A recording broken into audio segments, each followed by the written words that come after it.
bestbookbits.com brings you the book summary of The House of Rothschild, the World's Banker, 1849 to 1988, by Niall Ferguson. In his rich and nuanced portrait of the remarkable, elusive Rothschild family, Oxford scholar and best-selling author Niall Ferguson uncovers the secrets behind the family's phenomenal economic success. He reveals for the first time the details of the family's vast political network, which gave it access to and influence over many of the greatest statesmen of the age. And he tells a family saga, tracing the importance of unity and the profound role of Judaism in the lives of the dynasty that rose from the confines of the Frankfurt ghetto and later used its influence to assist oppressed Jews throughout Europe. A definitive work of impeccable scholarship with a thoroughly engaging narrative, The House of Rothschild is a biography of the rarest kind, in which mysteries and fascinating historical figures finally spring to life. The Rothschild family was among the richest and most influential families of the 19th century, but how did they come to enjoy such a coveted position? Before we start this Best Book Bits summary, we at Best Book Bits have done over 1,000 book summaries in video and in audio format, so check out the website bestbookbits.com. Follow us on YouTube, Spotify, Google Podcast. On with the summary. It all began when Meyer Amschel Rothschild, 1744 to 1812, father of the famous Rothschild brothers. However, as a Jew in Frankfurt, Meyer Amschel didn't have the easiest start to his career. During the 18th century, Jews in Frankfurt faced persistent, systematic discrimination and intensely anti-Jewish attitudes. Virtually every aspect of the lives of the Frankfurt Jews was affected by the anti-Semitism. Jews were confined to a ghetto, a single narrow street called Judengasse, Jews Lane, with gates erected at either end. They were forbidden to live outside the Judengasse and likewise forbidden to stay overnight anywhere else. Jews were barred from entering major public gatherings, places like parks, inns, coffee houses, and towns' promenades. For Frankfurt Jews, a major portion of life was spent with the high walls and the gates of Judengasse. Yet among Frankfurt's anti-Jewish sentiment, Meyer Amschel Rothschild still managed to start a successful banking business. Unlike most 18th century German towns, Frankfurt was a centre of commerce, which necessarily went hand in hand with banking. Meyer Amschel's journey into banking began after he established himself as Frankfurt's leading antique dealer. With the capital he accumulated through buying and selling these goods, Meyer Amschel began extending credit to his growing network of suppliers and customers, thus firmly planting himself in the world of banking. By 1800, he ranked among the richest Jews in Frankfurt, owning in no small part to his success in banking. In fact, his business was turning over so much cash that bags of money would often lie around the Rothschild office, filling the cupboards and piling up on the floor. Summary Part 2. Nathan Rothschild took the banking business to England. When his father died, the firm was passed on to 5 Rothschild sons.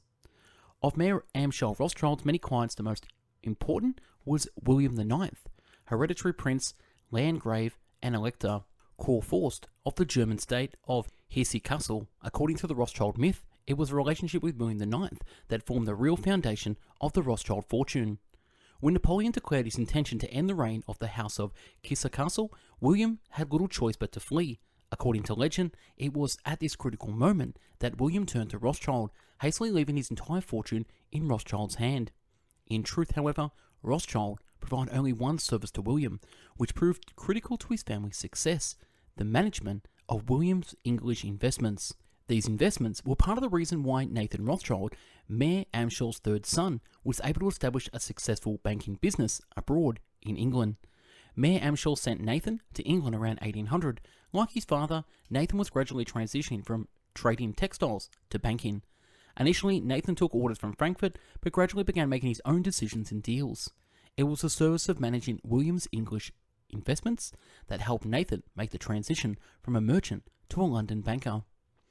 By the time Nathan himself established in London, the family Frankfurt's bank had effectively passed from Meyer Amschel to his 5 sons following his death. Meyer Amschel had become seriously ill and on September 16, 1812, and died only 3 days later. In his testament, Meyer Amschel demanded strict unity amongst his sons in continuing the banking business. Seldom has a father's last testament been carried out more conscientiously or profitably. As you'll see in the book summaries that follow, Meyer Amschel's final wish to maintain fraternal unity had an enduring impact on the Rothschild family. Summary Part 3. The Rothschilds made profits by giving loans to governments and with the help of their commanding general. By 1830s, the Rothschilds had amassed about £4 million in wealth, more than 10 times that of their biggest competitor, Byrne Brothers & Co. So what led to Rothschild's brothers' immense success? In part, their success stemmed from the profits the Rothschilds made by giving loans to European governments. In 1814, Nathan Rothschild was officially entrusted with financing Britain's war against France to defeat Napoleon's troops, but Britain wasn't the only country that benefited from Rothschild's financial backing. France, along with the Holy Alliance formed by Austria, Prussia, and Russia, emerged from the Napoleonic Wars 1803 to 1815 in dire financial straits, and the Rothschilds were willing to help. The diverse intergovernmental payments the Rothschilds made during the period all had one thing in common. They each produced profits in two distinct ways. The first was in the form of commissions up to 8%. The second, less obvious way was involved exploiting the often rapid and significant fluctuations in exchange rates. By this point, the Rothschild brothers had established permanent bases in Frankfurt, London, Paris, Vienna, and Naples, making it possible for them to buy currency at a discount in one market and sell it at a profit in another. Another critical ingredient to the Rothschilds' success was Nathan's emergence as the leader among the brothers. Technically, the five brothers had equal stake and power within the business, and profits were divided equally among them, but Nathan's English office generated far more than most capital. This, combined with Nathan's aggressive temper and increasingly Anglo-centric nature of the Rothschilds' banking operations, effectively reduced the older brothers to mere agents. Nathan, as his brothers Solomon half-joked, was the commanding general of their operation. The others were merely his marshals. Despite the dominance and success, Nathan's rule was never absolute, and the partnership did not degenerate into dictatorship. Summary Part 4. The Rothschilds' close contact with the political elites gave rise to myths that fostered hostility. As the turn of the 19th century, it was a matter of course that European politicians would accept favours from bankers. Investment tips and outright bribes would be rewarded with things like economically relevant inside information and favouritism when a loan was needed. The Rothschilds also engaged in this practice, and in doing so, maintained close contact with the political elite of their time. Specifically, the Rothschilds extended credit to influential figures in order to foster friendships. For example, the family made individual loans to the French King Louis XVI, Prussian diplomat Wilhelm von Humboldt, members of the English royal family, and so on. But the most prominent example of such friendship was the Rothschilds' relationship with the Austrian statesman Clemens von Metternich. Not only did the Rothschilds advance money to Metternich privately, Solomon, the Vienna-based brother, also provided him with insider information that would receive from his brothers in London, Paris, Frankfurt, and Naples. Metternich rewarded these insider tips by informing Solomon about Austrian political machinations. Information about Austria's war preparations or the collection of taxes was of great value to the Rothschilds, as such information influenced their financial activities. Sometimes, however, a more subtle approach was needed. In these cases, the Rothschilds would give presents such as jeweled caskets given to the elector of the Hesse Castle to those who they wished to forge an alliance. While the Rothschilds' close contact with the political elite was immensely profitable, it also gave rise to myths that encouraged hostility against them. Their involvement in so many major financial transactions made the Rothschilds increasingly familiar to the public during the 1820s, but this newfound publicity was seldom positive. Rumour quickly spread that the Rothschilds wielded extensive clandestine influence over European politics. However, much of the myth-making and hostility that Rothschild endured was not based on actual facts, but rather on simple economic rivalry coupled with anti-Jewish sentiment. Summary Part 5. The Rothschilds never forgot their co-religiousness and advocated for Jewish emancipation. The Rothschilds' wealth and influence afforded them a privileged social status, this despite belonging to a class that had been historically disadvantaged, even in the Rothschilds' time. For example, the Rothschilds owned prestigious residences where they would host dinners for the high society of the time. They even went to acquire noble status in 1817, a formal confirmation of their privileged position in society. The Rothschilds also used their social status as a force for good by advocating for Jewish emancipation. They never lost sight of the fact that Jews were still the targets of a wide range of discriminatory laws and regulations. Jews were entirely excluded from politics and were subject to a range of economic and legal restrictions, such as being barred from owning land. The Rothschild brothers urged their friends in politics to advocate for the Jewish cause. Solomon Rothschild petitioned Metternich, as well as the Prussian Chancellor Hardenberg for assistance in obtaining equal civil rights for Jews. In one letter to his brother, Karl Rothschild called upon them to do more to help elevate the status of Jews in Europe. Though the Rothschilds didn't reserve their political action for wealthy Jews alone, the relationship between the Rothschilds and the larger, poorer Jewish community had long been subject to the myths and of butt jokes. At least one cartoonist of the time suggested that having made their fortune, the Rothschilds were indifferent to the plight of their poorer co-religiousness. But the brothers were indeed involved in philanthropy. For example, in 1825, they donated money to build a new hospital. Nathan was especially interested in helping the disadvantaged and contributed to a number of charities for the poor and sick. Summary Part 6. The Rothschilds' success lay in their unique communications, networks, and their cooperation between the five houses. For years, people have wanted to know how the Rothschilds' secret. While there is no single reason that can explain their financial success, there are at least two factors that we can identify as critical to their incredible prosperity. The first is the development of the brothers' communications network. The Rothschilds were always trying to find ways of expediting their communications. Nathan, for example, would pay premiums to captains of postal ships for express delivery. However, mail was routinely opened by German post office if it appeared to contain politically sensitive or useful information. When discretion was of the essence, the Rothschilds had no choice but to employ trusted private couriers. Until the mid-1830s, when the railway and the telephone ushered in a new way of communications, the Rothschilds' courier service was better than any other existing form of communication.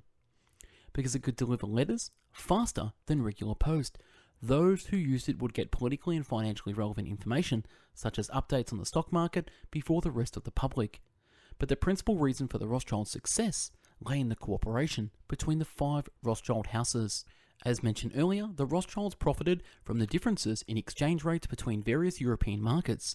Their multinational partnership meant that they were uniquely positioned to conduct the kind of business effectively. While taken as a whole, the five Rothschild houses in London, Frankfurt, Paris, Vienna, and Naples comprised the largest bank in the world. This multinational partnership allowed the Rothschilds to disperse their financial influence through five of Europe's major financial centres. To reinforce their sense of collective identity, the brothers agreed that each house would inform the other of the transactions it carried out on a weekly basis. Summary Part 7. The death of Nathan Rothschild affected not only the Rothschild house, but the entire world. In June of 1836, a dark shadow was cast over the Rothschild family. Nathan Rothschild was dying. By the end of July of the same year, he lapsed into a violent fever and passed away. Inevitably, Nathan Rothschild's death shifted the constellation of power in the Rothschild family.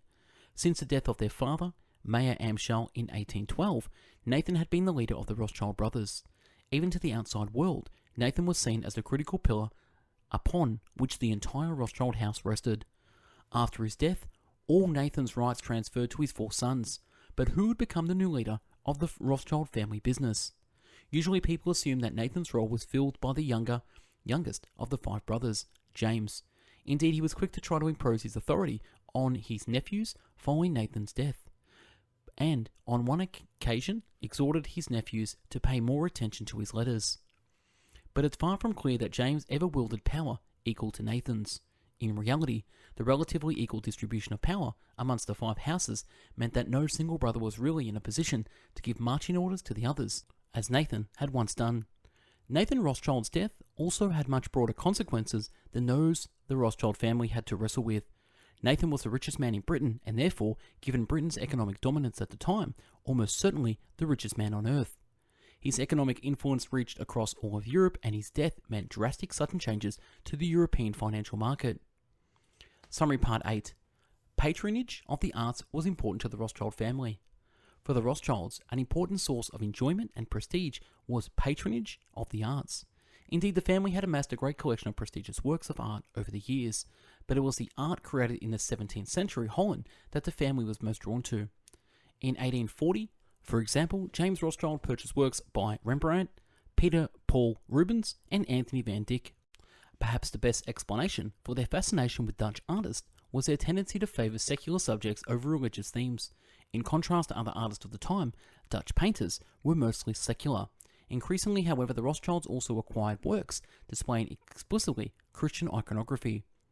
It seems that the Rothschilds weren't too interested in the art of their contemporaries. With very few exceptions, the only contemporary painting the family owned were the portraits of themselves that they'd commissioned. The Rothschilds likewise patronized some of their premier composers and performers of the 19th century. The most obvious reason for this is that good music was an absolute necessity for a successful evening ball. Notable performers who played at the Rothschild gathering include Felix Mendelssohn, Franz Liszt, the pianist and conductor Charles Halle, and the famed violinist Joseph Joachim. Some also believe that the Polish painter Frederick Chopin's career in Paris was launched in James Rothschild's own home. Important writers of the time also received the Rothschilds' favour. Two of the best documented cases were Heinrich Heine and Honoré Balzac, both of whom were closely associated with James Rothschild in 1830s and 40s. A number of anecdotes paint Heine as a kind of licensed jester for James Rothschild, poking fun at every opportunity. The surviving correspondence suggests that Heine became a relatively humble recipient of James's indulgent patronage. Balzac, in contrast, happily borrowed from James and avoiding repaying him for as long as possible. Summary Part 9. The Rothschilds' investments in railways made them targets for the social revolutions of 1848. The mid-1830s marked a shift in the Rothschilds' financial focus toward industrial finance. In particular, the Rothschild invested heavily in the emerging businesses of railway construction. The Rothschilds played a leading role in developing the French railway network due to the profits that railways promised at the time. However, because the Rothschilds were such a dominant force in the railway development, a growing number of journalists began expressing hostility toward what they regarded as a corrupt private monopoly. This hostility became especially bitter in 1846, when a train of one of the Rothschilds' lines derailed, causing an accident in which at least 14 people died.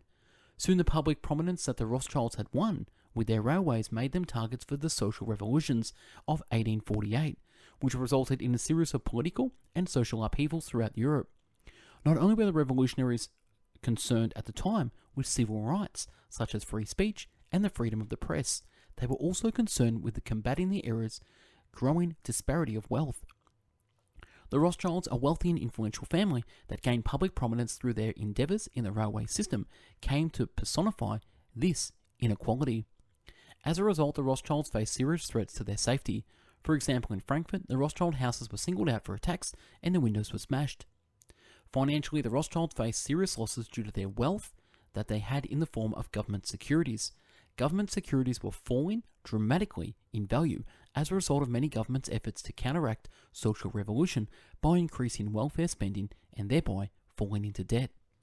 The Rothschilds suffered heavy losses in 1848, tethering on the verge of bankruptcy, but because of the revolution never reached Britain, the London house was able to bail out the other four, thus ensuring the survival of the Rothschild family legacy. In review, the House of Rothschild book summary. The key messages in this book. The Rothschild family ranked among the most richest and most influential families in the 19th century Europe. Exceptional in their international scope and the way they conducted their financial business, the meteoric rise of the Rothschild family has long been the subject of various myths, all of which seldom reflect the truth. And that's a wrap on this book summary, The House of Rothschild. If you want the summary, click the link to download this.